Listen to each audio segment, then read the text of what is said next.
Manchester United 2, Man City 0, bro. We absolutely destroyed Manchester City today. 100%.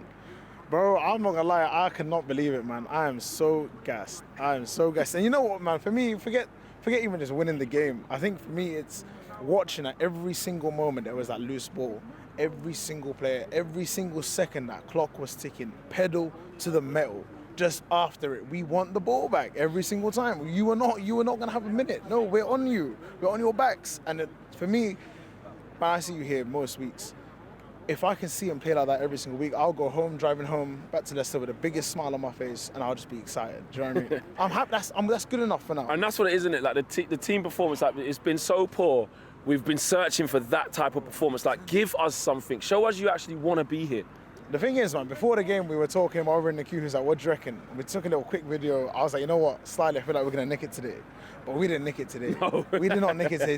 Today, certain people held it. Certain people got bent over today and dominated today because that was game over for them. Game over. 100%. That should have been 5-0. 100%, bro. That should have been that's 5-0. what. Like, this weren't no smash and grab under Ollie, sit back, hope for the counter, or like.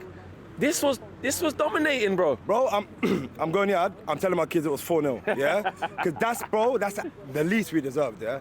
Today, listen, last week, I know I come on, I was vexed. I see the video doing numbers. Listen, just want to say I'm happy. You said the hammering hours as well, bro. You said, bro, that guy's gone, bro. And Michael Carrick came in, bro, and set them up.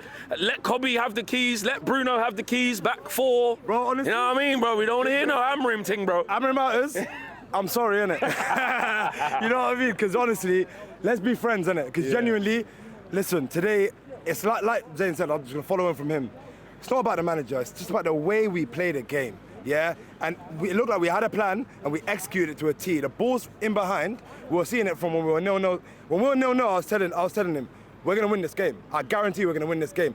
We played to their weaknesses and we played to our strengths, which is something we don't do enough. Absolutely. Yeah? That's how Michael Carrick just set us up. Yeah, absolutely. Set us up perfectly. Mbeumo in behind, Ahmad in behind. I was telling him as well, the runners in behind, Dorgo on the left wing. Perfect decision, because he can come back and obviously help with the defending as well. And they were just passing it about. They might have had a bit of the ball, but they didn't do anything with it. And we looked dangerous from the beginning of the game. And, you know what I mean? Like I was saying, coming up, I just had a feeling, I don't know why, but I had a feeling that today was going to be one of them Old Trafford days. Some people felt like in my road trip, I was like, you know what, I had enough of feeling negative. I'm just gonna leave that all aside. Like, come on, give us a reaction. And they did. Let's talk about some of the individuals, bro, because you know when you talk about man of the matches and player of the match, etc. There's so many candidates, but straight off the bat, like who comes to the forefront for you of just like who had an amazing game? Bro, for me, I can't even lie. I've been fighting this since I saw that podcast midweek. Yes. But you know what? Nicky Butt and Scholes can hold that. Yes. I don't even care. Yeah, they can actually hold it. 'Cause you know what? Yeah, bro. If you heard, I called my man here the other day. I was in a car driving home from work. I was vexed. Yeah, because I was so vexed. And I said to him, you know what, bro? These men were legends of the club, yeah, when they were on the pitch. But as pundits, they are enemies of the club, man. The way they're moving. When has Haaland ever done the kind of rubbish that they're talking that he does to Leacher? When has he done it? Because I haven't seen it. We've seen that more often than not against Leacher. Exactly my point. And today, Leacher said to them, Leacher, you know back in the day on FIFA when you scored that goal and you run to the halfway line?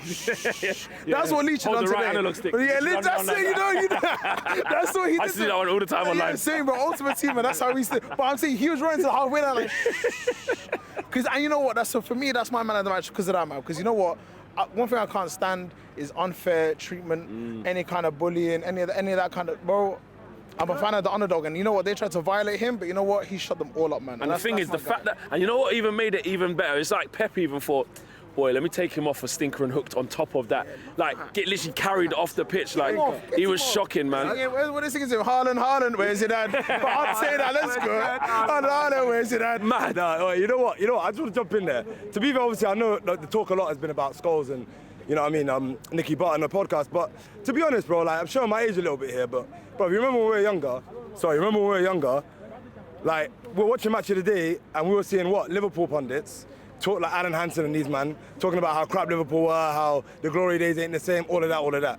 But luckily for them, Match of the Day was the only medium they had to actually get it out. Now, every United player and their dog has a podcast. right? So we're hearing it constantly. I think we need to stop giving so much weight to it, because, bro, they're just fans. They're not good managers. They don't really understand the game like that, because other than when they're on the pitch, clearly, because none of them actually, you know what I mean, came good managers. And with the Roy Keane thing, it was a personal thing. But you know what it was? It's hard not to give weight to it when it was so personal and so, like, just untrue. Like, just what they're saying just wasn't exactly like, they're talking like something like that had happened every time he played. Like, they were talking, you know what they were talking about? They were talking like they've never seen Martinez play against Haaland. They were like, oh, I wouldn't want to see him against him. Bro, we've seen it quite a few times, and he's prevailed. You know when we first signed Martinez, and everyone was saying, bro, he's 5 foot, whatever, he's not going to be Jamie Carrick had to apologise. Yeah, he had to run it back and say, you know what, I got it wrong. He had to formally apologise on Monday Night Football. So that's why I'm saying them man need to go back on their podcast and apologise. We said Martinez, Dorgu, let me stop you right there. Paddy Dorgu, what a performance. My man, by the way, big shout out to him, because he's been here for what? Just last January, just over about a year now, yeah. He's a young player. We bought him from a new league, and he's come in for a pretty cheap price as well, and he's done well. And you know what? I think he's been getting a lot of stick, even from United fans for the past year, because it just seemed that he joined at a bad time. But we need to get behind him, and we need to get behind the team. And you know what? That's all we can do right now till the end of the season. But Paddy Dorgu, what a player, what a performance from him.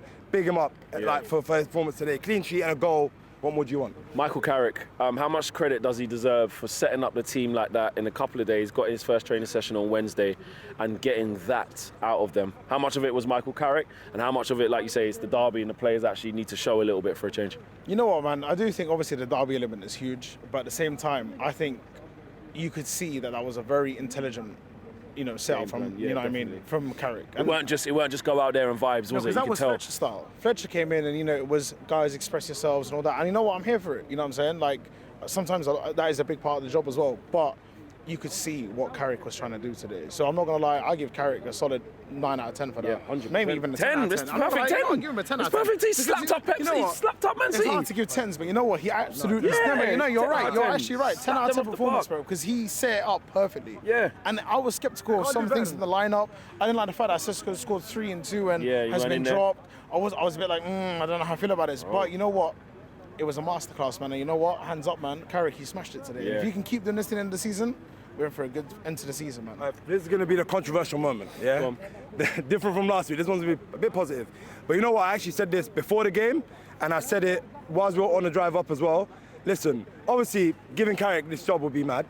But you know what? Like, if we don't get any of the big ones, and I'm talking Enrique, Nagelsmann, Tuchel, that echelon, I don't want to see us dropping down to Glasner and Areola and them, man. Go for Carrick. If that's all we got left, it's one game. No. We don't know, bro. Listen, he could lose the next 13 in a row. We don't know. Hear me out. Just hear me out. Let me We're qualify. going there already. Why do we have to go? Why can't we just enjoy this? Listen, we can enjoy it.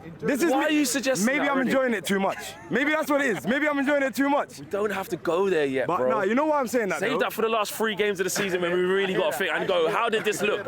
Because it's just one game, bro. I'm not saying give he him the done job. Amazing. Listen, I'm not saying give. Let me just make it very clear, innit? I'm saying if the upper echelon are, like, look, Carrick did all right at Middlesbrough. You know, your colleague Alex Crook on TalkSport, he was saying Tony Bloom was going to get him in as manager. Yeah. Clearly, he's well thought of in the game. The players, you heard all the reports talking about how good training was, how happy they are. Bro, listen, in my 2 opinion, days. Areola and Glasner and these man, bro, they haven't done for me anything that's more impressive than what Carrick done at Middlesbrough. Same level thing. Whoa. You've done well at a Glasner team. won the FA Cup with Palace, their first trophy in their history. Yeah, but then he won the Community Shield against Liverpool. Listen, Glasner's done an What do amazing you mean? job. He's done better than Carrick. He's won the Europa League. I'm not having him as Man United manager. I'll be honest. But you can't compare him to Carrick and say Carrick's done more. Okay, listen. Let me forget. Sorry, Glasner has done more than Carrick. Yeah. Let me get that back.